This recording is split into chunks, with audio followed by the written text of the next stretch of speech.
Welcome back to Alterations in Neurologic Function. Let's begin part 2 here and continue where we left off. Now, we were talking about neurologic injury to the brain, and we had talked a little bit about our generalized brain injury and some localized brain injury. Well, let's talk a little bit more about some diffuse brain injuries and what kind of things can happen to the brain as a whole. One of those is concussion. Concussion is one of the most common injuries that occurs to a brain, and we can categorize that as being a mild concussion, classical type of concussion, and we can have diffuse agonal injury also as a result of having this kind of injury. So the patient gets hit on the head. Let's take again, you got the high school kid out there, he's playing football, he gets hit in the head and kind of gets his bell rung. He pops right up after the injury, and he's kind of a little bit confused, and maybe his vision's a little bit off or something like that. We call that a mild concussion. All right, the patient is out there playing football, gets hit in the head, and loses consciousness. Okay, now that's a classical kind of concussion. So the classic concussion is that we get a temporary loss of consciousness, and then the patient wakes up, and the patient has normal neurologic function. There is a post-concussive syndrome that can occur after a concussion, but the post-concussive syndrome involves things like nausea, vomiting, headache, maybe some visual disturbances. It does not involve losing consciousness again. Okay, so if the patient loses consciousness a second time, there's probably something else going on, like cerebral edema or a bleed or something like that. So the classical concussion is you just got bopped on the head, you lose consciousness for a brief period of time, regain consciousness, and now and then you have that post-concussive syndrome possibly. Now some people don't have that. It's not everybody's going to get post-concussive syndrome, but that is a possibility. Diffuse agonal injury is a situation where the patient has a prolonged coma, so the coma lasts more than 6 hours, and we have agonal disruption. In other words, there is shearing, there's damaging, there's stretching of our nerve fibers. This can also happen with a shaken effect, and shaken baby syndrome, etc., or the acceleration deceleration kind of an injury. So a fall from a height or a motor vehicle accident, and the severity is going to depend upon how much shearing force is applied to the brain, so how much the brain is going to be able to recover. Did we just kind of move those brain cells, those nerve fibers, away from each other temporarily, or do we cause permanent damage and tearing and shearing of those brain tissues apart from each other? A mild concussion, and again, this is this thing we we're just talking about. Loss of consciousness is less than 6 hours. Usually loss of consciousness is just a period of a few moments, maybe 10 minutes at tops. Okay, so this is not a long situation here. If you have a concussion with a loss of consciousness for more than about 10 or 15 minutes, they're probably going to do some additional testing, probably keep the patient overnight and things like that, just because we're worried about the amount of time that the patient lost consciousness and maybe the possibility of some increased damage that has occurred to the brain. Spinal cord trauma is also possible, that with injuries, we can have injuries to the spinal cord.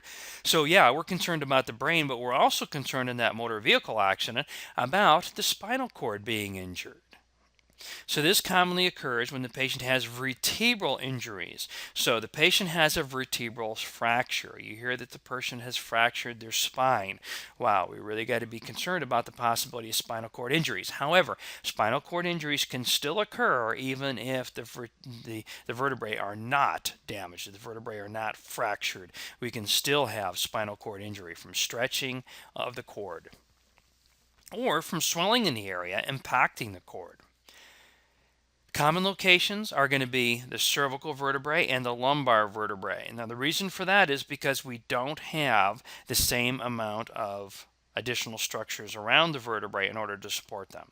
So the neck is just kind of sitting there. Your head's kind of sitting there on this stem called the neck, and so there's nothing just your neck muscles are going to be keeping your cervical spine from becoming injured.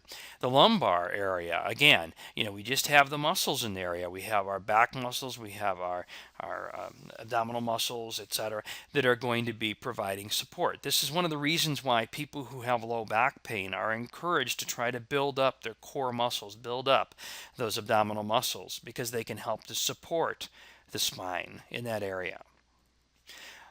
Our question is, why might a cervical spinal cord injury be life-threatening?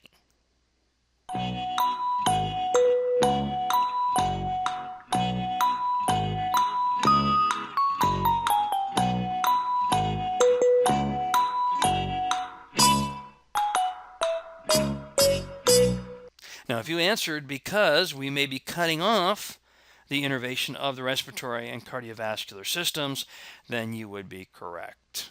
So here's some different types of spinal cord injuries that can occur. With this one here is a hyperextension type of an injury. So the head is hyperextended backwards. This could occur maybe from a diving injury and landing on the bottom of the pool, hyperextending the neck. And you can see over on the right-hand side what's happening here. We didn't even really damage the bones. See, all the bones are intact. However, you look, there's some disruption of the intervertebral discs. And you hear of people talking about having herniated discs and ruptured discs. Okay, those are the discs between the vertebrae, and that's when they get compressed, it's going to compress potentially that spinal cord. You see where we have that little area there, spinal cord compression, and that can cause, first of all, injury to the spinal cord. It can also then cause more swelling that causes secondary injury. The next type of injury here we have is a flexion injury. So we have a hyperflexion injury where the patient's back of the head was pushed down. The patient landed on the back of the head, and here we have a wedge fracture. This would also be called a compression fracture of the vertebrae here in the front. Stretch ligaments in the back, and that's going to compress the spinal cord and could cause some secondary dysfunction.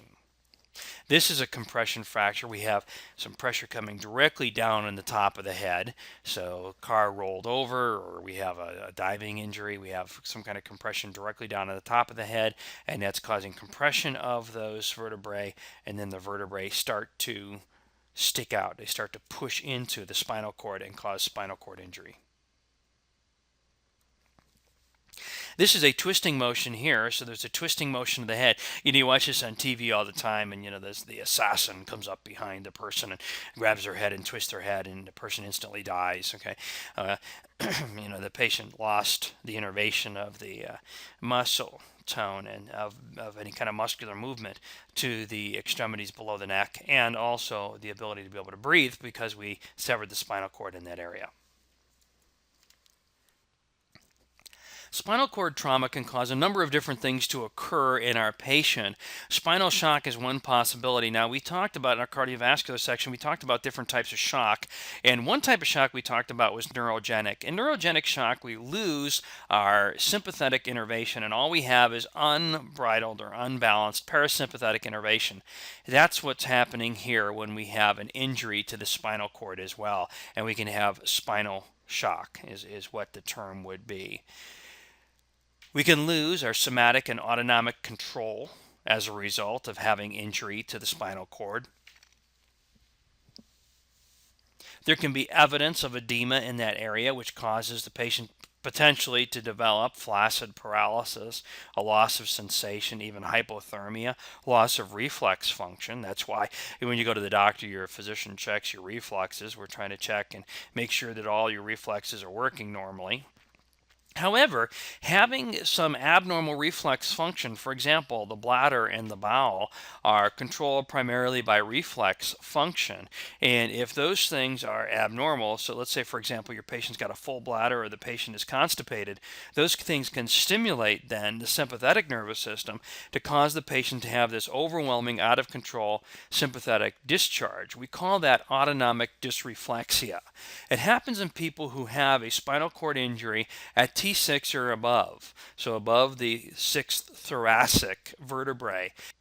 So what happens then is we have this unbalanced sympathetic nervous system stimulation, and the patient develops this very high blood pressure, etc. Now that high blood pressure is going to stimulate the baroreceptors, which are then going to stimulate the parasympathetic system to decrease the heart rate and cause vasodilation, and that can lead to the patient developing a neurogenic type of shock. But what's happening though initially is we're going to have this really high blood pressure. The patient comes in having this really high blood pressure. We find out the patient has a previous spinal cord injury above T6, and we call that autonomic dysreflexia. We're going to look for this sensor. We're going to look for the thing that is causing the stimulation of the sympathetic nervous system, and that would be things, typically the most common reasons would be things like a full bladder, or the patient's constipated and has an impacted bowel, things like that are stimulating the sympathetic nervous system. So this diagram here is showing the abnormal result of having a patient who has autonomic dysreflexia. So if you go on through the diagram here, you can see the different things that are occurring. So let's go down and start with number one, visceral distension. And let's say that the patient is, maybe they've got a full bladder. So this patient has a spinal cord injury at T6. Normally they would have to have some kind of a catheter in place to drain their urine out. But the catheter for some reason today is blocked, so we have a full bladder. Now that full bladder is going to send information up, sensory impulses up these spinal thalamic tracts. So it's sending that information up. Then what happens on number three there, you see there's a reflex stimulus that's occurring, and it's going to send information to the sympathetic nervous system, which then causes the patient to increase their blood pressure. I'm over on number four now, stimulating the carotid sinus, which then stimulates the ninth cranial nerve, okay, which is going to send messages to the vasomotor center, and that's going to start to cause the patient to have the bradycardia, an autonomic response, the hypertension down to the cord level. So we're going to have atrial dilation, flushed skin, headache, sweating. So we have this hypertension. We also have this at the same time, we're getting that parasympathetic stimulation of the heart to slow the heart down. So we're having bradycardia and hypertension.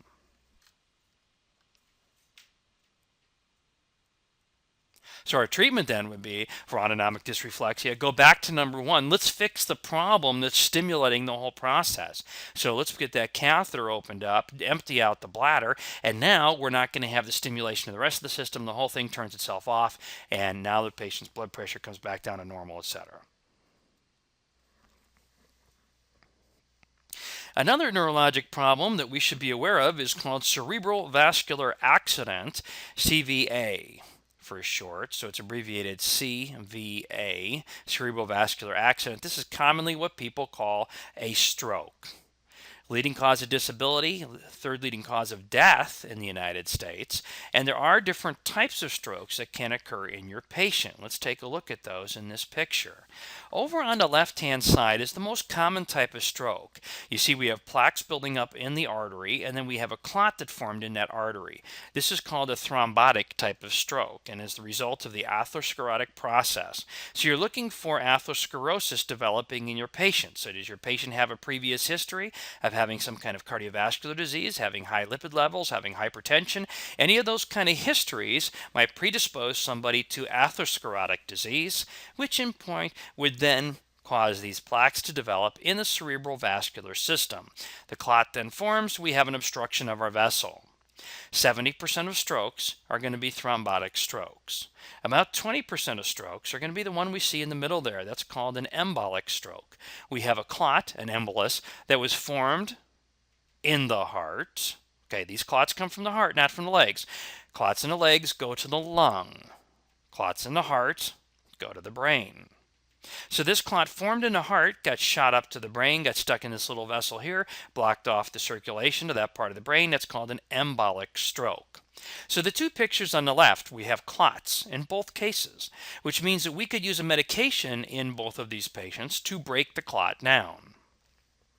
The medication we use is called TPA, and it's a fibrolytic medication. Fibrolytic means it's breaking down clots, so we can revascularize the brain. However, we certainly wouldn't want to give somebody a fibrolytic type of medication that breaks down clots if they have the type of stroke on the right. And the type of stroke on the right is a hemorrhagic stroke. So we have an aneurysm here that is burst, and the patient is bleeding into the brain, and that's what caused the stroke. So about 10% of our strokes are going to be hemorrhagic. We want to know what kind of stroke the patient has before we start to treat them. So what we'll do is we'll send that patient over to the CT scan, and in the CT scanner we can see the bleeds. We can't see the other ones, but we can see the bleeds. If there's no bleed, we're going to assume it's one of these strokes on the left-hand side, and then we're going to treat the patient appropriately. Aneurysms can occur in the cerebral vasculature. An aneurysm is an outpouching of the vessel wall, and what we're seeing here is a picture of vasculature taken from a patient's brain. And you see over to the right side of the picture, there's something there that looks like a big bubble on the vasculature, and that's the aneurysm. First of all, an aneurysm can take up a lot of room in the brain, which can cause pain and headache and symptoms, etc. But the more important thing we're concerned about is that that aneurysm can burst. And when it bursts, we're going to have bleeding into the brain, causing additional problems for our patient. Here's a bunch of different types of aneurysms. Barré aneurysm, very common type of aneurysm that occurs in a patient. It's called a Barré aneurysm because it looks like a berry. Most aneurysms are going to occur at a bifurcation. So we see in the middle picture there, the vessel has bifurcated. In other words, the vessel is kind of forked off, and we have a fork to the top and a fork to the bottom. And then what happened is that weak space between the fork, the vessel started to outpouch, and that's a Barré aneurysm that's occurring at the bifurcation. We can also have a Barré aneurysm just forming on the outside of a vessel somewhere that's not related to a bifurcation. The bottom one there is just a big old broad-based aneurysm that's forming on the side of the vessel. And then over on the right-hand side, we have what's called a fusiform aneurysm, which is an aneurysm that has formed all the way around the outside of that vessel. Okay, again, the big risk we have here is that this is an outpouching of the vessel. So we took the normal vessel tissue and we kind of blew it up. So it's like an overinflated balloon, and any little thing's going to make that thing pop and start bleeding. Remember, these things are on arteries in the brain. They're on arteries in the brain, which means if they burst, we're going to have an arterial bleed in the brain. And that's called a subarachnoid hemorrhage. Aneurysms, the blood flow, the blood supply, happens to be below the arachnoid membrane, and they're going to cause about 85% of your subarachnoid hemorrhage. We can also have head injuries causing subarachnoid hemorrhage too. However, most head injuries are going to cause subdural bleeding. Our symptoms, in most cases, what you're going to see is a progressive decrease in level of consciousness as a symptom of subarachnoid hemorrhage. Now, you may have noticed as we're going through here that a lot of these injuries, a lot of these problems are going to have similar kinds of symptoms. So many of them cause a change in level of consciousness. Many of them cause vomiting and photophobia and nuchal rigidity, right? Okay, so we have to do some additional stuff here if we're going to try and find out what's going on with our patient. Now, one of the things that we can do to help us to identify a subarachnoid hemorrhage is called the Brzezinski sign or the Keurig sign, and it's flexing the hip or flexing the neck in order to be able to see if there's an increase in the amount of pain. Why this causes an increase in pain is because we're hyperextending the cerebrospinal fluid system by hyperextending the spinal cord. And that's going to pull on the arachnoid membrane, and then that's going to increase the amount of pain the patient's having, so we can tell if possibly the patient's having a subarachnoid hemorrhage. Well, in most cases, I don't think people are going to mess around with this. They're just going to send the patient down and get a CT scan. Meningitis is an infection of the cerebrospinal fluid, and it can either be viral, which is the more common variety, or it can be bacterial. So we have an infection of the cerebrospinal fluid. Now, if it's bacterial, we can give an antibiotic to help it. If it's viral, we can give antivirals, but remember, antivirals don't kill viruses. They simply decrease the viral load. In some cases, too, we can also have fungal infections and things like that. That's not very common with meningitis, but it is possible.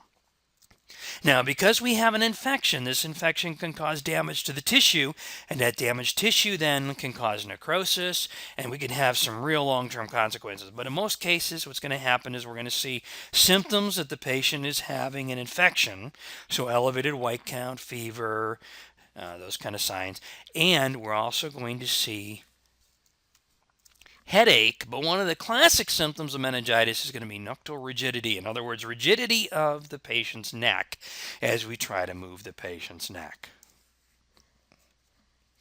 Encephalitis, now we have an infection that's occurring here of the brain itself. So we have the actual nervous system involvement here of encephalitis, most often going to be caused by viruses, and oftentimes these viruses are going to be transmitted by insects and by other types of animals. Multiple sclerosis is a condition that occurs when the patient has this progressive inflammatory demyelinating disorder. Demyelinating means that the myelin is the sheath that goes around the outside of the nerve fibers, and the nerve fibers are becoming demyelinated. Right now, one way to think about nerve fibers is to think about them being like electrical wires. So we have electrical wires flowing through your house, and if the the outside casing of that electrical wire, the rubber or the plastic that's on the outside of the electrical wire, if all that rubber or plastic were to come off, then the wires would touch each other and short out. That's what's happening in multiple sclerosis. The nerves are basically touching each other and shorting out because we've lost the myelin on the outside of those nerve fibers. Okay, this could be a viral cause that's happening that's causing this to happen. But the symptoms we see in our patient, we're going to see changes in vision, weakness, tiredness. Progressively over time, it's going to get worse, and the patient's going to have more problems being able to move the neuromuscular system and more problems that are occurring with their sensation. So what this picture here is showing, at the top here is your normal nerve, and you see you have the myelin sheaths going across or going like, it's like insulating that nerve fiber as that nerve fiber is conducting electricity or its neurochemicals down to the synapse. Okay, now on the bottom one here we have this damaged nerve fiber, the damaged myelin that is occurring in patients who have multiple sclerosis, and then that's exposing the axon. So it's like having the wire exposed so it can short out.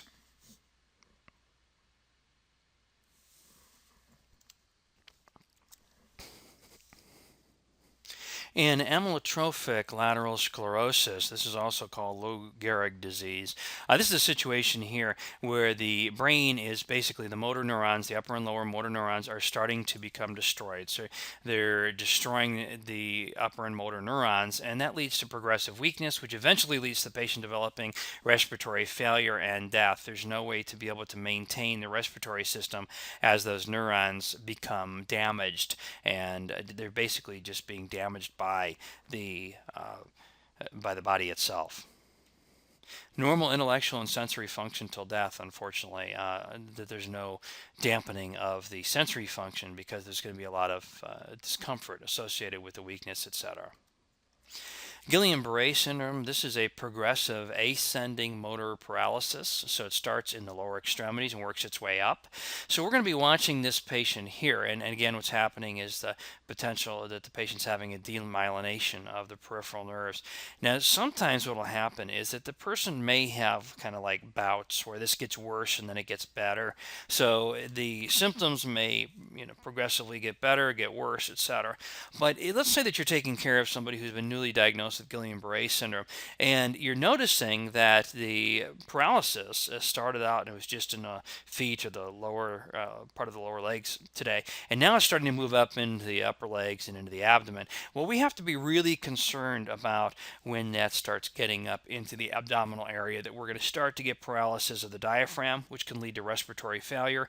We can get autonomic nervous system instability and cardiovascular collapse as that paralysis moves up, and eventually it can not only affect the respiratory system but also the airway and cause the patient to possibly stop breathing. Myasthenia gravis is a autoimmune disease, and what's happening here is that we don't get depolarization of our muscles because of changes that are occurring in our neuromuscular system. The antibody is destroying our acetylcholine, and it's destroying the receptors for acetylcholine at the neuromuscular junction, and that's causing the patient to have weakness and fatigue, and that could cause the patient then to have disability as a result of having this antibody that's destroying our acetylcholine receptors.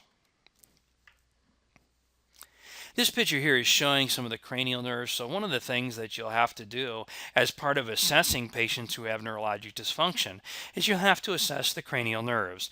And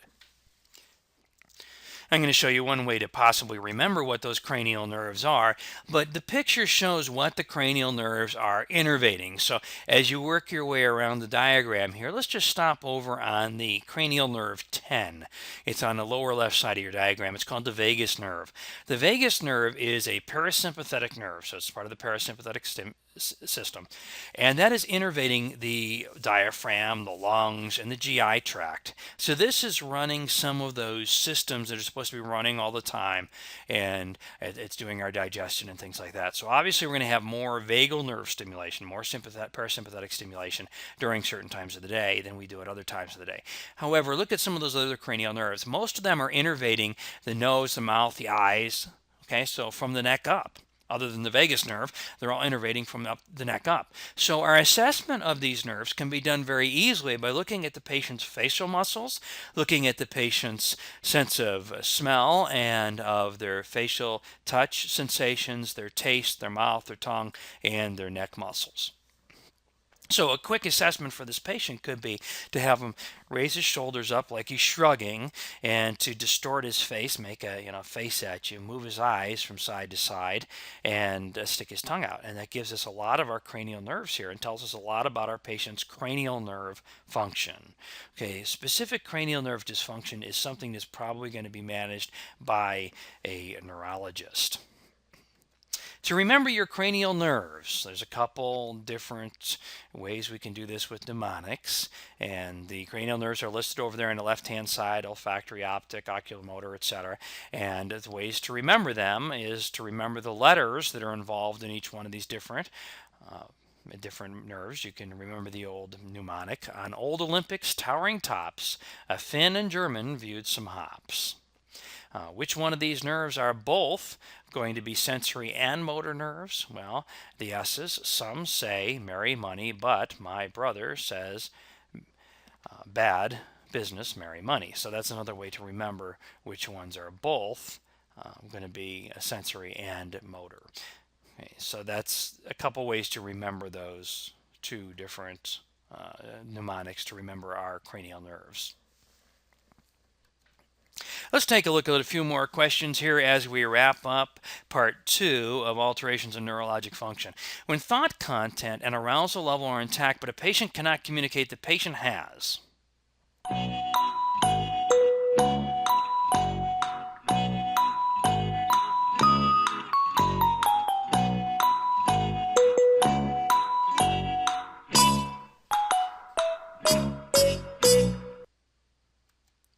If you answered B, locked-in syndrome, you are correct. When the thought content and arousal level are intact, but a patient cannot communicate, the patient has locked-in syndrome. Okay, let's take a look at another question. A decrease in cerebral perfusion pressure is related to which of the following changes?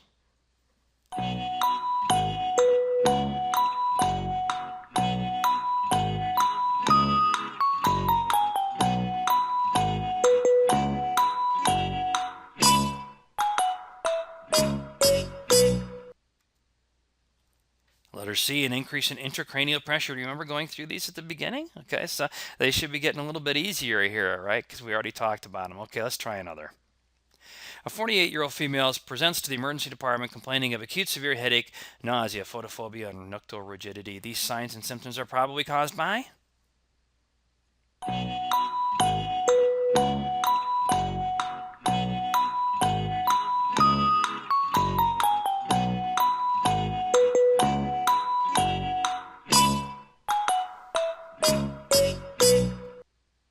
If you guessed a subarachnoid hemorrhage, you are correct. Okay, let's try a different one here. A 20-year-old female suffered from spinal cord injury that resulted from a motor vehicle accident. She had spinal shock lasting 15 days and now experiencing an uncompensated cardiovascular response to sympathetic stimulation. This condition may accompany.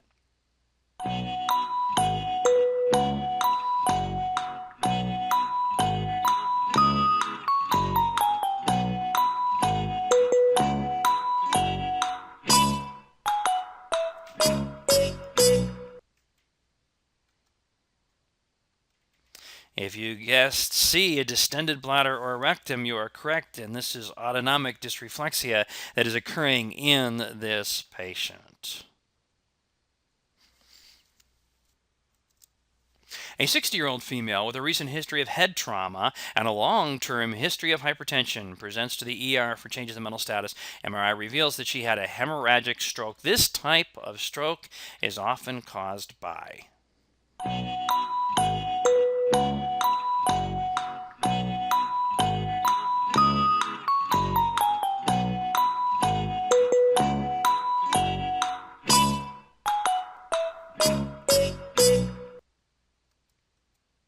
C, aneurysms cause this type of stroke, cause a patient to have a hemorrhagic stroke. We can see that with an aneurysm that is very common. The aneurysm burst and the patient has a hemorrhagic stroke. In fact, that would be called a subarachnoid hemorrhage. Well, thank you for joining me for Alterations in Neurologic Function. This is David Woodruff, and until next time, bye now.